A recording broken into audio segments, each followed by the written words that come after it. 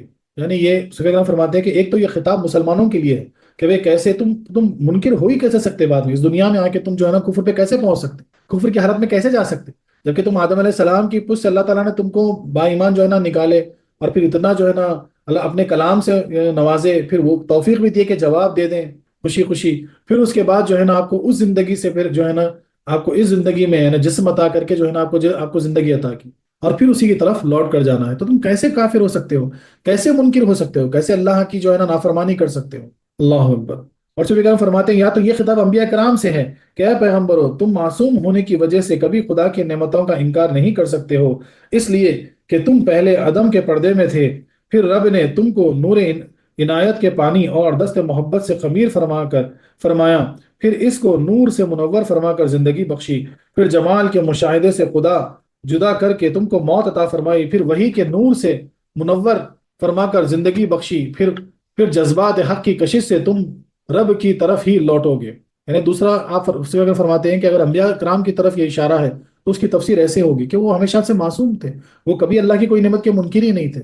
اللہ تبارک و تعالیٰ نے ان کو پھر وہاں پر جو ہے نا نور سے نوازا، ان کو جو ہے نا ساری نعمتوں سے نواز کے پھر اس دنیا میں بھیجے، اور پھر یہاں پر بھی جو ہے نا اللہ تبارک و تعالیٰ ان سے کلام کرتا ہے، ان کو وہی مل جاتی، کسی سے کلام کرتے، کسی پہ جو ہے نا پھر تجلی آ جاتی، تو پھر وہ تو منکر ہو ہی نہیں سکتے۔ اور تیسری فرماتے ہیں کہ یا تو پھر اس تمام انسانوں کے لیے کہ سفیان فرماتے ہیں کہ اے انسانوں، تم پہلے بے علمی کی بنا پر مردہ تھے، پھر تمہیں عقل و ہوش و علم دے کر زندہ کیا، پھر بڑھاپے میں بے عقل ہو کر علم بھول کر گویا مردہ ہو جاؤ گے، پھر خبر میں تم کو علم و عقل دے کر زندہ فرمائے گا، پھر تم رب کی بارگاہ میں حاضر ہوں گے۔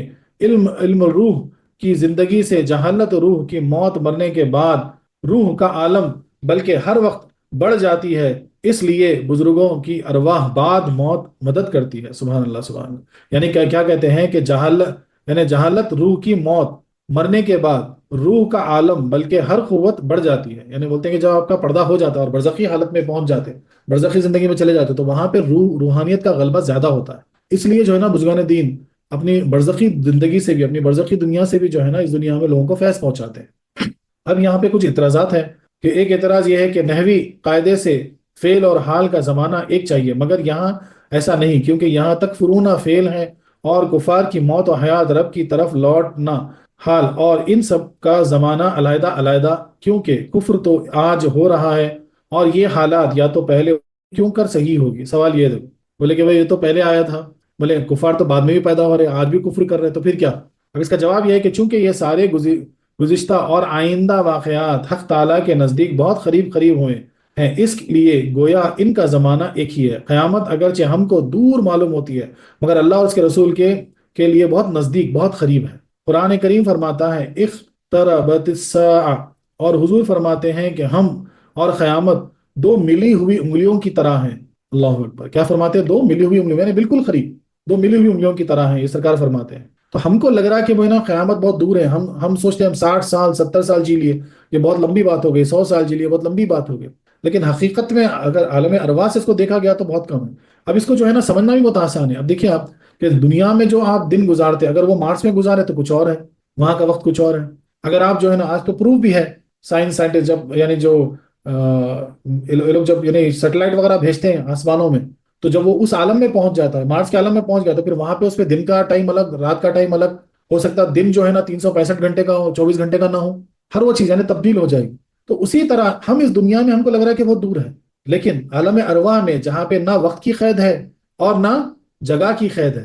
دیکھیے اب جسم کے لیے جگہ اور وقت ہے، یعنی اگر میرے جسم کے ساتھ میں یہاں بیٹھا ہوں تو اور کہیں نہیں ہو سکتا، لیکن روح کے لیے قید نہیں ہے، اس کو جسم نہیں ہے، تو نہ اس کو جگہ کی قید ہے اور نہ وقت کی قید ہے۔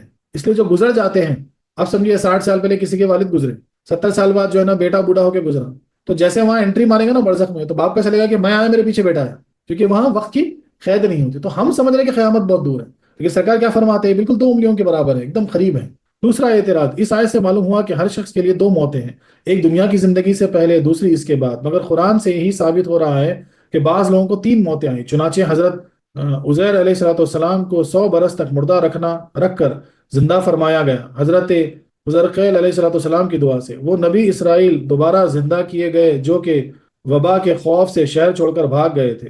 وہ بنی اسرائیل دوبارہ زندہ کیے گئے تھے جو وبا کے خوف سے شہر چھوڑ کر بھاگ گئے تھے، اور جنگل میں ان کو مار دیا گیا تھا۔ موسیٰ علیہ السلام کے زمانے میں جو بنی اسرائیل ان کے ساتھ کوہ طور پر گئے تھے اور تجلی سے مر گئے تھے، انہیں بھی زندہ کیا گیا۔ حضرت عیسیٰ علیہ السلام نے بہت سے مردوں کو زندہ فرمایا۔ ہمارے حضور صلی اللہ علیہ وسلم نے اپنے والدین کریمین کو زندہ کر کے ایمان دیا، اور حضرت جابر کے مرے ہوئے بچوں کو زندہ فرمایا، جیسا کہ احادیث میں آتا ہے۔ ان سب کو یقیناً 3 موتیں آئی، پھر ان آیتوں کو کس طرح جمع کیا جائے؟ دیکھیں کتنا یعنی سوال بھی کیسا سوال ہے، بلکہ جب قرآن کریم فرما رہا ہے کہ 2 زندگیاں 2 موتیں ہیں، تو پھر یہ سب کیسا؟ عیسیٰ علیہ السلام کا ہی مردوں کو زندہ کرے، یعنی مر گئے تھے پھر زندہ ہو گئے، پھر بعد میں پھر مریں گے۔ بولے نبی کریم صلی اللہ علیہ وسلم خود جو ہے نا حضرت جابر علیہ السلام کے بچوں کو زندہ کر دیے، اور موسیٰ علیہ السلام جب طور پہ گئے، ان کے ساتھ کچھ بنی اسرائیل گئے تھے، تو جب تجلی ہوئی لن ترانی کی، تو بولے جو تجلی سے موسیٰ علیہ السلام غش کھا کے بے ہوش ہوئے، لیکن بہت سارے بنی اسرائیل والے جل کے مر گئے تھے، ان کو واپس زندگی دی گئی۔ تو بولے یہ کیسا؟ اس کا جواب دیکھیے، اس جگہ انسان کی عام حالت کا ذکر ہو رہا ہے، کیونکہ عام طور پر 2 ہی موتیں آتی ہیں، یعنی یہ قانون ہے اور وہ خصوصی واقعات۔ قدرت کے قانون کے پابند ہم ہیں، نہ کہ رب۔ بے شک جو قانون ہے وہ ہم اس کے پابند ہیں۔ ارے اللہ کی مرضی کسی کو 100 زندگی عطا کر دے، کون کہنے اللہ تعالیٰ سے سوال کر سکتا ہے کیا؟ ہمارے قانون پر بھی اعتماد ہے اور قدرت پر بھی۔ خیال رہے کہ دوبارہ زندگی پانے والوں کو دوبارہ موت و سکرات نہ ہوتی، پھر ان کی روح ایسے قبض کی گئی جیسے نیند یا غشی کی طاری ہونا، بغیر تکلیف کے۔ یہ واقعات اتفاقیہ ہیں، نیز اس آیت میں کفار و مشرکین سے خطاب ہے، اور ان میں بہت سے لوگ ان واقعات کے قائل نہ تھے۔ یعنی اب یہ ایسا سوال کر رہے ہیں لیکن تم خود نہیں مانتے تھے اس واقعات کے، لیکن اگر وہ واقعات ہوئے بھی ہیں تو یہ رب کی مرضی سے ہوئے، خاص چیز ہے۔ اور جن کو یعنی موت کی تکلیف جو جھیل لیا، تو آئندہ موت میں پھر اس کو موت کی تکلیف نہیں ہوگی، ایک دم غشی یعنی بے ہوشی کے عالم میں جو ہے نا وہ نکل پڑے گی۔ تیسرا اعتراض، آریوں کا، اگر انسان نے اس زندگی سے پہلے اتنے جسموں کی سیر کی ہے، چاہیے کہ آوگان درست ہو، یعنی آوگان بولتے ہیں نا جو ملٹیپل روح، بولے کبھی پچھلی جنم میں مکھی تھے، اگلے جنم میں کتا بنیں گے، یہ جنم میں انسان ہے، جو یعنی کفاروں کا اکثر جو ہے نا ان کا جو بولنا ہوتا۔ تو اس کا جواب پہلے ذکر ہو چکا ہے نا، پہلے ہی بات کر چکے، یہ جسموں کی تبدیلی ہے نہ کہ روحوں کی، اور آوگان روح کی تبدیلی کا نام ہے۔ یہ بھی خیال رہے کہ جسم کے اصلی اعضاء نہایت چھوٹے چھوٹے ذرے ہیں جو کہ قردبین یعنی مائکروسکوپ سے بھی نظر نہیں آ سکتے، جن کو عربی میں عجب الذنب کہتے ہیں۔ یہ ریڑھ کی ہڈی میں محفوظ ہیں، یہ کسی حال میں نہیں بدلتے، یعنی آپ کے ڈی این اے کی طرف اشارہ ہے۔ جو ڈی این اے آپ کی ریڑھ کی ہڈی میں سٹور ہوتا، مائکروسکوپ سے بھی نہیں دیکھ سکتے، اور وہ کبھی بدلتا نہیں، ڈی این اے تو ڈی این اے رہتا۔ اگر کسی انسان کو شیر نے کھا لیا اور وہ بعد میں فسلہ بن کر نکل گیا، پھر اس کے اصلی اجزاء پخانے میں باقی رہیں۔ یہی اجزاء گیہوں، روٹی، خون اور منی میں برابر محفوظ رہتے ہیں۔ جب انسان مرنے کے بعد مٹی بن جاتا ہے تو مٹی میں بھی وہ اجزاء سلامت رہتے ہیں۔ انہی اجزاء پر قیامت کے دن اجسام بنائے جائیں گے۔ اسی وجہ سے ہر حال میں کہا جاتا ہے کہ یہ وہی انسان ہے جو کہ پہلے منی یا گوشت یا لوتھڑا یا بچہ وغیرہ تھا۔ وہی کہنا اس لیے ہے کہ اس کی اصلی اجزاء محفوظ ہیں۔ آوگان والوں کے نزدیک دوسرا جسم پہلے جسم کا بالکل غیر ہوتا ہے، اور اسلام میں وہ پہلا ہی جسم ہوتا ہے، صرف صورت بدل جاتی ہے۔ لہٰذا اس مسئلے کو آوگان سے کوئی تعلق نہیں۔ یعنی کیا بولا جا رہا ہے کہ اگر کسی کی موت ہوئی مثال کے طور پر کہ شیر کھا گیا، پورے جسم کو شیر کھا گیا، مر گیا، اب بعد میں جب شیر جو ہے نا یعنی ٹوائلٹ کرے گا مثال کے طور پہ، تب بھی جو ہے نا وہ جو ڈی این اے جو انسان کا تھا وہ اس کے ٹوائلٹ سے وہ ڈی این اے زمین میں پہنچ جائے گا، اور وہی ڈی این اے سے لے کر جو ہے نا وہ پھر اس کو قیامت کے دن اللہ تبارک و تعالیٰ پیدا کریں گے۔ تو ہمارا یہ ماننا ہے کہ کبھی بھی جو ہے نا انسانی روح جب آ گئی تو وہ کبھی پھر حیوانی روح نہیں بن سکتی، تو وہ اجزاء برابر محفوظ رہیں گے، تو آوگان ہو ہی نہیں سکتا۔ کوئی انسان بن کے پھر جانور بن کے انسان، ایسا نہیں ہو سکتا۔ اور ایک اس میں جو ہے نا ایک اعتراض ہے کہ چکرالیوں کا لوگوں قبر میں دفن نہیں ہوتے، مثلا جلا دیے جاتے ہیں یا ان کو شیر وغیرہ کھا جاتا ہے، اس سے کیا حساب قبر کیوں کر ہوگا؟ اب دیکھو سوال ہو سکتا نا بھائی، کوئی پانی میں ڈوب کے مر گیا، قبر میں دفن ہی نہیں ہوا، تو اس کا سوال جواب کیسے ہوگا؟ کوئی آگ میں جل کے پورا بھلس گیا، کچھ بچا ہی نہیں، جیسا کفار وغیرہ کی جو نا لے جا کے جلا دیتے، پورا یعنی جھلس جاتے، کچھ بچا ہی نہیں، تو بولے اب ان سے سوال جواب کیسا ہوگا قبر میں مثال کے طور پر؟ یا کسی کو شیر کھا گیا، اب نہ کفن ہے نہ دفن ہے، تو اس سے سوال جواب کیسا ہوگا قبر میں؟ اب اس کا جواب سنیے۔ قبر خاص اس گڑھے کا نام نہیں جس میں مردے کو دفن کیے جاتے ہیں۔ ہم سمجھتے قبر وہ گڑھا ہے، نہیں بھائی، اس وقت آپ خود ایک خبر ہو جس میں روح تمہاری دفن ہے، تو خبر اس گڑھے کا نام نہیں ہے جس میں مردہ دفن ہوتا ہے، بلکہ اس برزخی حالت کا نام ہے جو مرنے اور قیامت میں اٹھنے کے درمیان ہے۔ اس حالت میں انسان کہیں بھی ہو، اس کی روح کو جسم کے اصلی اجزاء سے متعلق کر کے اس سے سوال جواب ہو جاتے ہیں۔ لہٰذا اگر جسم انسانی شیر یا مچھلیوں کے پیٹ میں ہے، یا جل کر اور راکھ ہو کر میدان میں اڑ رہا ہے، یا دریا میں بہ رہا ہے، کہیں بھی ہے، اس کی روح کو اس کے متعلق کر کے وہاں ہی سوال جواب کر لیے جاتے ہیں۔ جب ماں کے پیٹ میں بچہ بنتا ہے تو فرشتے وہیں آ کر تمام نقش و نگار بھی کر جاتے ہیں، اور اس کی تقدیر بھی لکھ جاتا ہے، مگر ماں کو خبر نہیں ہوتی۔ اسی طرح شیر وغیرہ کے پیٹ میں بھی حساب ہوتا ہے اور اس کو خبر نہیں ہوتی۔ اللہ اکبر! یعنی مرنے کے بعد کے عالم کو ہی برزخ کہا گیا۔ تو کسی بھی عالم میں ہو، چاہے وہ جل بنس کے راکھ بن کے ہوا میں اڑ رہا ہو، چاہے وہ پانی میں بہ رہا ہو، کہیں پر بھی ہو، وہیں پہ اسے اس حالت میں جو ہے نا پھر اس کی روح کو لا کر اسے سوال جواب کیا جائے۔ تو جو دوزخ جو خبر کا گڑھا ہے وہ خبر نہیں ہے، ہم اس کو خبر بولتے ہیں، لیکن موت کے بعد اور آخرت سے پہلے جب ہم پہنچ جاتے ہیں تو اس تمام عالم کو جو ہے نا عالم برزخ کہا گیا، اور اس کی شروعات ہوتی ہے ان سوالات سے، جہاں پر کلمہ طیبہ، اگر آپ کلمہ طیبہ میں پختگی سے اتر گئے اس وقت تو آپ کامیاب ہو گئے۔ بولتے ہیں نا جب تمہارا رب کون ہے، تمہارا دین کیا ہے، اور نبی کریم صلی اللہ علیہ وسلم کے متعلق تمہارا کیا سوال، تینوں سوالوں کا جواب کلمہ طیبہ میں موجود ہے۔